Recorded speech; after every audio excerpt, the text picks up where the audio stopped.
আমরা গর্বিত হিন্দু নিজেদের ধর্মগ্রন্থ পাঠ করতে পারি না, নিজেদের স্বীকৃত ধর্মগ্রন্থের নাম আমরা জানি না। নিরাকার সত্যের কথা শুনলে আমাদের গা জ্বলে, কারণ আমরা স্বার্থের পূজারী, নিজেকে ছাড়া অন্য কাউকে সহ্য করি না। একই উৎসের ভাই ভাই একে অপরের বিরুদ্ধে করছি লড়াই।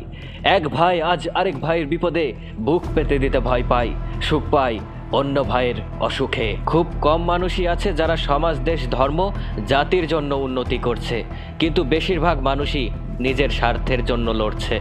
বর্তমান সনাতন ধর্ম একটা খোলামেলা ব্যবসা হয়ে দাঁড়িয়েছে।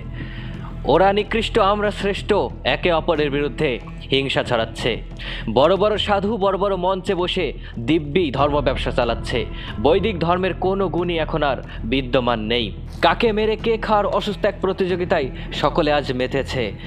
ব্যবসা থেকে চাকরি, জীবনের সকল ক্ষেত্রে চলছে স্বার্থের হিসাব, কাকে দিয়ে কতটা লাভ হবে। তিন ভাই এক ঘরে মিলেমিশে থাকা পরিবারগুলোর এখন আলাদা আলাদা ঘর হয়েছে। পড়শি এখন পড়শির সবচেয়ে বড় শত্রু। এখন আর কেউ কারোর মুখ দেখে না। সমাজের সাধু এখন দুই ভাগে বিভক্ত। একদল জীবনের ভারে জর্জরিত হয়ে সকল কিছু মন থেকে ঝেড়ে ফেলে একাকিত্বকে বেছে নিয়েছে। আরেক দল ভিড়ের মধ্যে দাঁড়িয়ে মঞ্চে বসে গলা ফাটিয়ে চিৎকার করে অহিংসার কথা বলছে, ধর্মের কথা বলছে, ন্যায়ের কথা বলছে, আর রাতের আধারে নিজের লুকানো ক্ষুধা মিটাচ্ছে। যারা নিজের ধর্মের মানুষকে নিজের ভাই বন্ধু হিসেবে স্বীকার করতে পারে না, তাদের জন্য আবার কিসের একতা? সংস্কারের পরিবর্তে নতুন মত মতান্তর প্রতিষ্ঠা করেছে, কুসংস্কারে আচ্ছন্ন হয়েছে, ধর্মান্তরিত হয়েছে, কিন্তু তবুও কি মানুষ হয়েছে?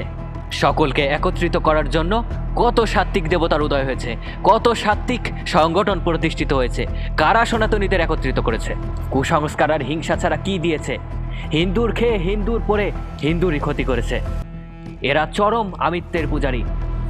যেই ধর্মের অনুসারীরা নিজের ধর্মগ্রন্থই পাঠ করতে পারে না, নিজের ধর্মগ্রন্থকে অস্বীকার করে একপাক্ষিক পৌরাণিক তত্ত্বকথা নিয়ে পড়ে থাকে, তত্ত্বকথা নিয়ে মেতে থাকে, সেই ধর্মের মুখে কখনোই অহিংসার কথা মানায় না, কখনো ত্যাগের কথা মানায় না।